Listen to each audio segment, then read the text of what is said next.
what's going on, everybody? Welcome back. Gerald here with your weather forecast. So we're all having a wonderful Monday out there, and we had a crazy week last week, and of course, we obviously send out prayers for those who are affected by those storms and those tornadoes, and unfortunately, a lot of people ended up even losing their lives over the past week, and that's just one of the things with these nocturnal storm systems that we have, and I talked about that on Friday, where I said I thought Friday night would be pretty dangerous, and it's going to be one of those nights that last for a while, and unfortunately, we did have a pretty serious situation develop there in Mississippi, where we had an EF4 tornado tear through multiple communities there during the overnight hours of Friday. So, of course, sending out prayers to everyone involved in that, and if you know anybody from that area, definitely send them my best wishes, and just tell them that I'm thinking about them, and I know plenty of other people here around the country are also thinking about them. But unfortunately, we look to have more of the same on the way for this next upcoming week, and it's going to be very hectic, and I'll just kind of give you that spoiler alert for today's video. But before we do get into the actual forecast, I do want to apologize for not getting a video out for you all yesterday.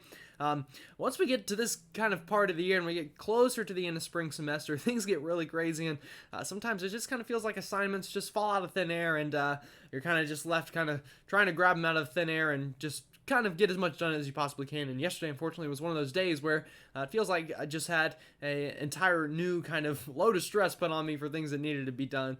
So unfortunately, I just couldn't fit a video in. And I am at that point in my life where my education is, of course, my number one priority. So I do apologize again for that. But we're back on regular scheduled programming as of now, at least. And I think we should be pretty good this week to get a pretty consistent schedule out. But that is going to be very important, of course, as well, because we do have a lot on the way. So with all that said, let's go ahead and get into it on this Monday. So taking a look at radar right now, we got a couple distinct areas of things going on here. I'll start off here into the northeast, where we do have some showers moving on through here along the I-95 corridor, and plenty of rain overspreading the northeast here.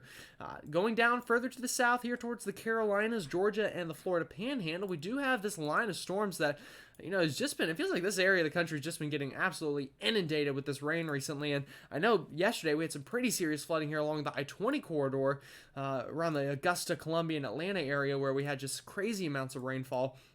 And today's been a pretty similar story, although for areas further south where we've just had kind of this training of storms continuing. Further up north here towards the Charlotte area where I'm at currently, we do have a couple of storms firing off here on a weak cold front, kind of moving on through the Carolinas here. So if you're here in the Carolinas and you're seeing some of these storms fire up, that is because of a weak cold front, and at least at the time of recording this, we got some storms near Gaffney, Charlotte, and back over here towards Raleigh and areas south of there. Now looking back over here into the central part of the country, we do have another storm system. This is actually bringing some snow up here to sections of the kind of middle part of the country, but also rain as well.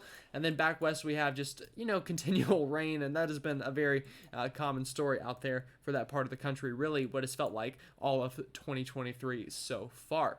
So taking a look at satellite, again, all those places we talked about obviously have some clouds ongoing, but everywhere kind of in between here. Overall, pretty nice weather in a lot of these places throughout the country. So if you had a nice sunny day out there, hopefully you got out there and you enjoyed it. And if you're stuck kind of in those clouds, then hopefully you'll see some sun later on this week before we get to that next big storm system.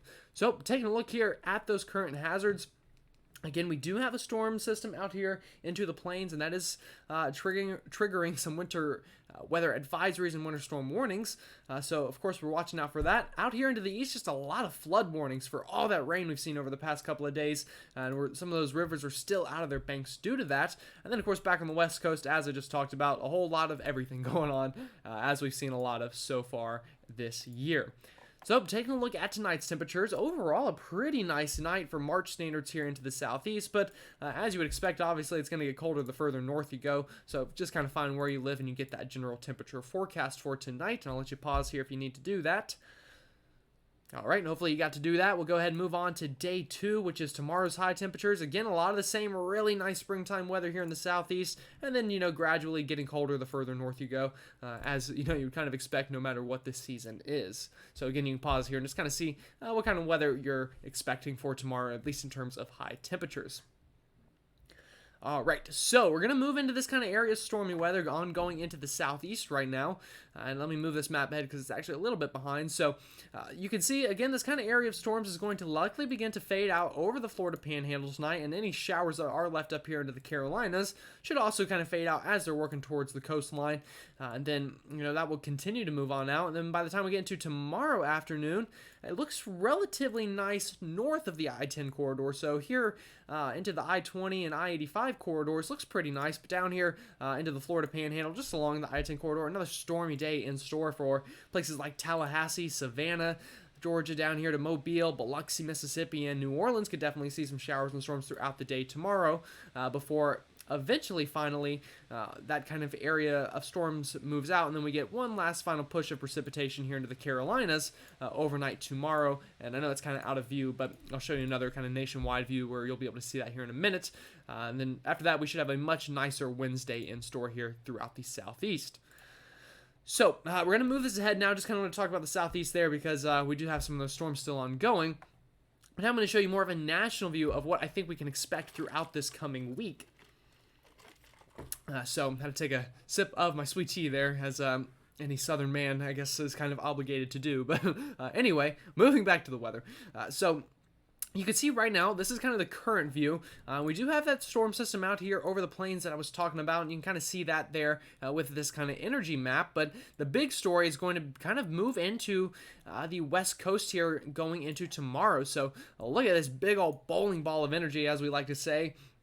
And with that, that is going to bring plenty of energy that is going to cause what is likely looking like a pretty big-time severe weather outbreak here throughout much of the country starting during the middle of this week. So as we get into Thursday afternoon, this big storm system, this kind of troughing begins to move ashore. And with that, you can see the jet stream is going to set up like this. And what's eventually going to happen is this big piece of energy here is going to eject, as we like to say, up past the Rockies, and with that, bringing plenty of energy to create wind shear, and with this, pulling up some of this Gulf moisture, combined with all of this energy, is going to bring plenty good enough conditions for big-time severe weather here into parts of the country throughout this week, and that will luckily finally clear the country by the time we get into Sunday, it looks like. So really, I'll back this up.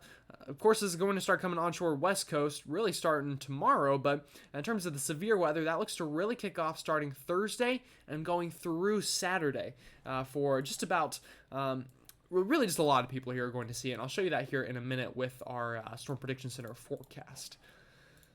But before we do that, let's go ahead and show you the precipitation forecast involved with this. So again, that storm system really already moving ashore out west here, and with that, that's what's kind of bringing some of those winter storm warnings that we were just talking about, but it really doesn't come ashore until kind of late Wednesday and into Thursday, and you can see as we get into kind of later on into Thursday and into Friday, you can see we are finally going to get this big-time area of storms to develop with this thing into the plains, and eventually moving forward ahead of time, that line of storms and unsettled weather is going to continue to push east through Friday, through Saturday, and even through parts of Sunday before we finally clear out relatively well going into Sunday afternoon for at least most of us, it looks like right now.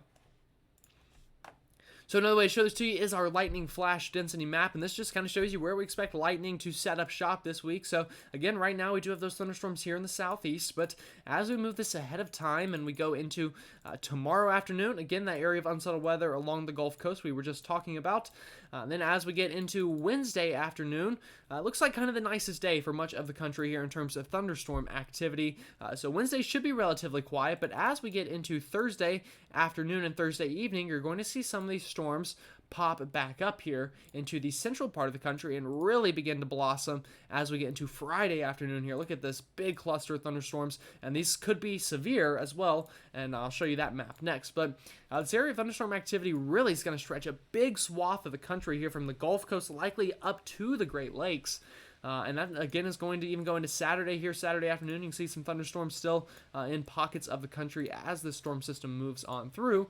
And then once we get into Sunday afternoon, it looks much nicer, although still some question marks here along the Gulf Coast where we could get a lot of kind of the same that we saw this past weekend there again next weekend.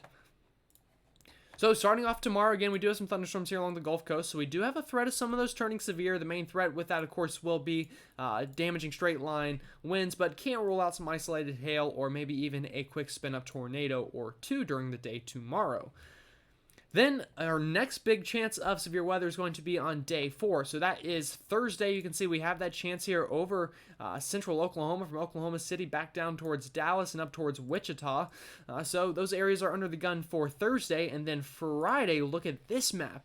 Again, like I said, this is going to stretch a very big swath of the country from likely Chicago, potentially as far south as a place like Shreveport, already in that area that's under the gun for severe weather come Friday. So it looks like another day, just like last Friday, this coming Friday looks like a big time severe weather day for a big section of the country. And then again, even Saturday, I could see another area potentially seeing some severe weather, although that's a bit far out, so we don't have quite as much confidence as we do for Thursday and Friday.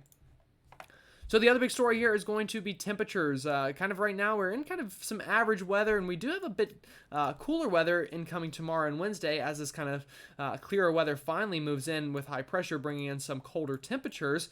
But as that high pressure begins to fade and moves offshore and that next storm system comes in, we're going to get this big surge of springtime temperatures, and that, of course, is going to help to fuel these big-time spring storms and that severe weather by the time we get into Friday and Saturday. After the storm system finally moves on in, we get back into a bit of a more average, at that point, April time pattern. A lot going on this week, and we're getting close to April now. So, of course, as we all know, in this time of the year, we have plenty of chances for severe weather, and this week looks like no exception. So, definitely make sure that you're, kind of keeping up with the forecast this week, because we do have a lot on the way. And, as those of you in sections of the South saw this past week, you can never let your guard down, even if it is night. So, again, just make sure you have a way to get those warnings, and, of course, stay tuned. I'll make sure to get another video out every day during this upcoming work week. So, with all that said, I hope you all have a great rest of your day, and I will see you all tomorrow.